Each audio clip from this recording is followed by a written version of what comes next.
Hi guys.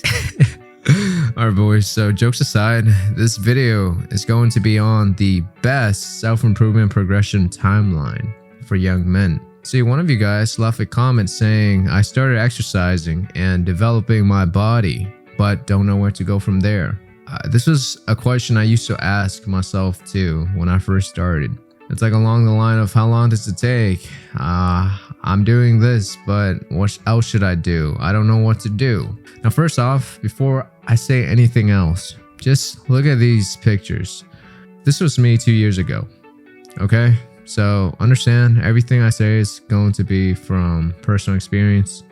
Now, to give you some more proof, this is what I'll be talking to you about. And yeah, the full story, kinda. You gotta understand, self-improvement by itself isn't just one thing, right? It's holistic. You improve one aspect of your life and that creates an upward spiral, so you improve a bunch of other areas of your life. If you think that going to the gym will change your fucking life, it will, right? But if you don't get your social game in check, if you don't build other things in your life, like, I don't know, your career, a business, your dating life, relationships and whatnot, you're gonna become what you know probably as a gym cell, right? Gym cells believe that, hey, just improve my body, improve my looks, and that's it. But these gym cells become very cynical. This is a picture from one of my favorite movies. It's called A Taxi Driver, but he's a very lonely man. I used to be one, by the way. I don't say this to shit on you, but like in this picture right here, I was a full-on gym cell. All I did was go lift weight and come back home to play games. Like, even though I made the decision to change my body, like from this picture to this picture, you know, none of my other habits changed other than having the gym going on for me. Don't think of it so like short-sighted. It's not just about going to the gym. It's about raising your standards, seeing that you can accomplish so much more just because you can put your mind to changing your body, and then apply yourself to other aspects of your life. Let's move on to this graph right here. First off, bro, this is to set some expectation. See, self-improvement, it's pretty much like this graph. It's not linear. You're not gonna make overnight progress. At the beginning, you're probably gonna be like me, right? You figure out there's a problem within your life, so you set out to change it, but you're gonna make a lot of mistakes. You're gonna quit many times over and over until you get to a certain point where you don't want to quit anymore, and just ask yourself, how far can I get if I don't quit? This is when I was skinny fat. I quit the gym after quote unquote committing to a dirty bulk, right? And then I got really fat right here, and then I lost all my muscle up to a certain point. I don't have the picture here, but on my other videos you can see that picture when I got back into the gym. At that point, I made a commitment. This is like a year in, and then I just work, right? You saw me documenting all of this on the channel. You know, this is when I was doing the 60-day glow up challenge. Why is this a why? 60-day glow up challenge. And then a few months later, well, this was me, right? This was like 30 pounds difference. I was 176-ish in this picture, 180, and then I was close to 140 in here. Look at my face. Noticeable difference. Okay, let me say this, bro. The rest of the video, I'm gonna give you the exact progression model of self-improvement that has worked for me. I've been in self-improvement for a very long time. I started watching self-improvement content back in 2019, and that was when I was into pickup or talking to girls on the street to tell myself that I don't have social anxiety and stuff. Also, don't have the picture here. Go check my other video. You see that picture. But yeah, this was the only progression model that has worked for me. I'm going to tell you how you can develop your own progression model right here. But yeah, hopefully if you have a similar story like me, I was a very strong people pleaser. I didn't know what the fuck I wanted, and I wasted a few years just trying to see, you know, what I want to do with my life. And to give you some more proof, bro, so when I got my shit together, this was me selling bubble tea at this place called Kung Fu Tea. I hated this place so much, bro. The only thing I enjoyed about it was the socializing part. That was just girls going up to the counter ordering stuff, and we'd be like having a stare down and we'd laugh about it. That was the best part about the job.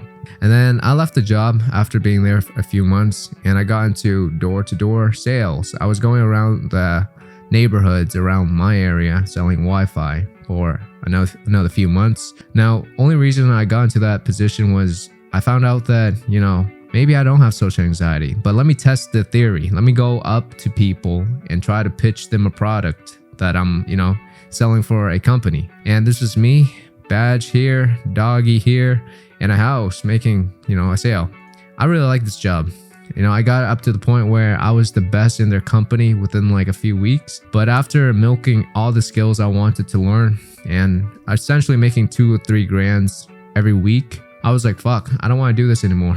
Let me see if I can apply myself and build something I believe in, which at the time it was this channel, right? That goes on to this picture. You probably recognize this picture if you've been on the channel long enough. This was at the beginning before, I did the 60-day glow up challenge. My gut is pointing out. And then a few months from the 60-day glow up challenge, maybe I'd say like half a year more so, this was me. Facially, I changed a lot. And dating wise, that has gone a lot better too. These are just some of the things that girls would say. And then financially, ooh, this is a touchy topic, man. I'll just show you this first picture. I remember when I was posting videos on here and it would average probably a few hundred views. There was this very mean comment when I published video pretty consistency about my morning routine. It was like I woke up at 4:30 and I would brain dump and I would just tell you guys what was going on inside of my head. And this one motherfucker, he would say, "You're grinding for absolutely nothing." And that hurted a lot. When I first started blowing up on YouTube and I put out the coaching offer, I took a picture of it. I sent it to this, I posted on my Instagram, asking where is the Venmo of this guy?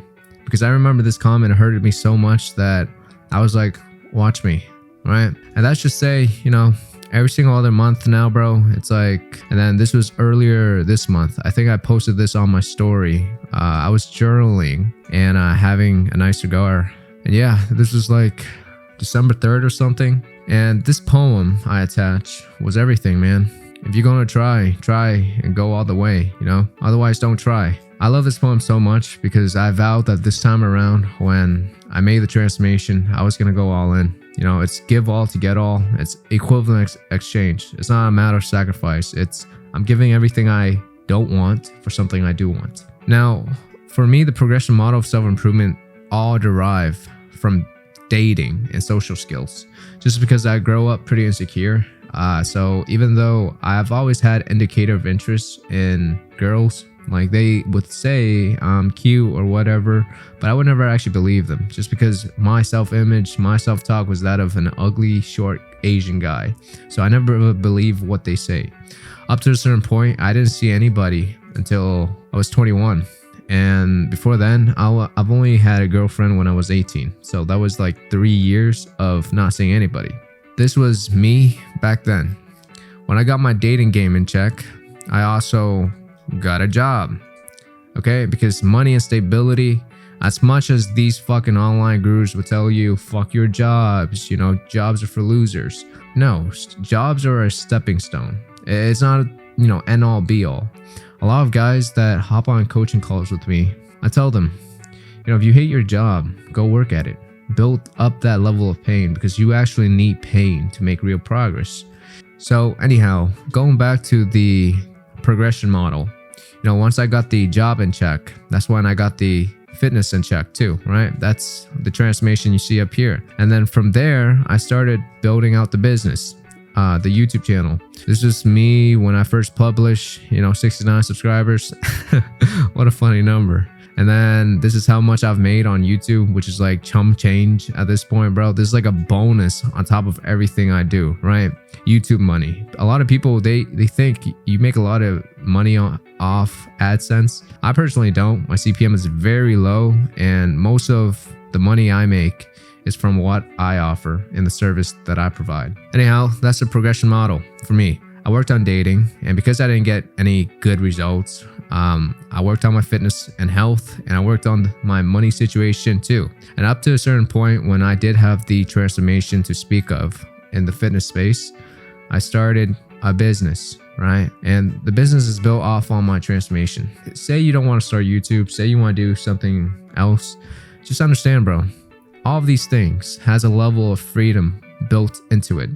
When you get really good at dating, when you have your social skills in check, when your fitness and health game is also in check, and you don't have to worry about money so much as you do before, that buys you freedom. Freedom to express yourself, freedom to do what you want, freedom to build something you believe in. Like, before you pursue any of these things though, you're gonna make a mindset / self-belief shift, okay? I also say self-image / self-talk is just the way you talk to yourself, right? Once you hit a pain threshold that you say, I can't live like this anymore. For me, that was, I'll show you. It was right before this picture actually. I was in the shower room and I contemplated, if I died tomorrow, if I just passed out in the tub room, would anybody remember me? Would anybody miss me? And when I think about that during that time, it created a lot of pain in my life in that moment. Because I realized, no, nobody's gonna remember me. I'm just gonna be another nameless nobody if I passed away right here and there. And I got really pissed off, and I used that anger to change, okay? Now, obviously, again, that change was up and down. It was a linear progression. But as I went through and work at jobs that I don't want to be working at forever, that generated more pain within me. And that was when I pulled the trigger and went all in. So to explain a little bit more about pain levels, okay? Understand that you're pretty much like a mouse going after a cheese, right? The mouse is used and the cheese is your goal. If you just have goals and you don't have a certain pain threshold, you won't feel very motivated toward pursuing that goal. However, if you mix all of these things together, if you have a goal and you have a certain level of pain, so the mouse obviously is going to be a cat chasing after it, right?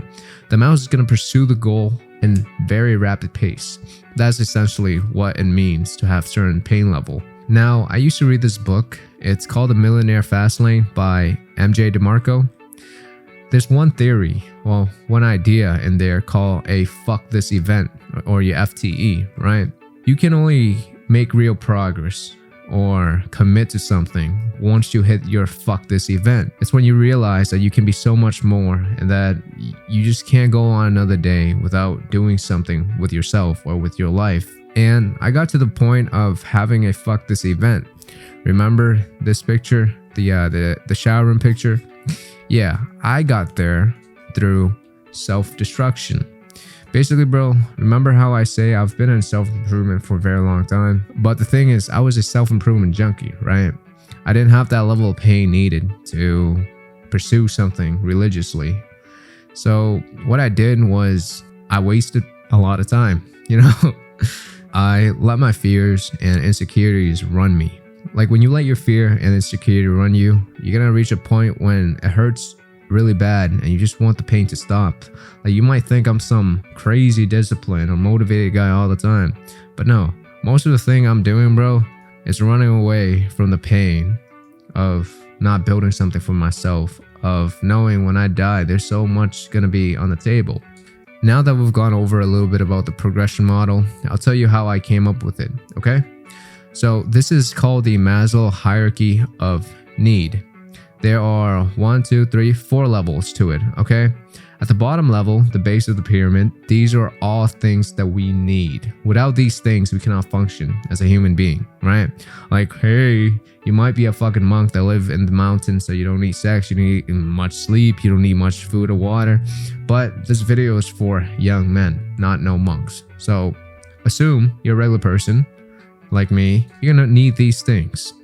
Ask yourself, what are you deprived of? Deprivation creates motivation. That's something I stole from Alex Ramosi. But I think his analogy was something along the line of, if you're thirsty, right? Do you need motivation to go get a sip of water? No. That deprivation creates the motivation. You don't need any external, hey, you should go get some water. If you get some water, I'm gonna give you $1,000. If you're thirsty enough, you will drink the water without needing any external rewards, okay? That's the idea here. If you've been starved from sexual intimacy, right, like me right here, that's when you go take action in dating and hone in your social skill. And because you're starved, you might see that, hey, you're not getting any good results because you're still, not the best version that you can be. You're gonna try to improve yourself, right? So that's going to be fitness, that's going to be money, and then up to a certain point, it might be a business. I don't know about your goals, man, but for me, these were the things, okay? So ask yourself what you are deprived of, and then start from there. It should be a priority list, right? Start with number 1 priority, and then number 2. Because the thing is, when you work down the priority list in terms of needs, it frees up attention. At the beginning, I didn't get any good results when I went back into the dating market just because I looked completely like shit, okay? But over time, you know, the people that I would see say these things to me. And up to a certain point, you can have options, right? This was a chick who texted me and I forgot to text her just because I have like so much work to do that I couldn't hang out with her. She asked, how's it going? You still with me or not? And then these are the funniest messages of all. You know, these were girls that used to ghost me back when I looked like crap. And now that I've become slightly better looking, they want to hang out with me now. Yeah. Anything else I want to say? Now, self-improvement in general is pretty much like a game, right? This is what I call the gamer mindset, because remember these pictures? I'm a gamer at heart. I don't play games as much anymore just because I've lost the joy in playing them.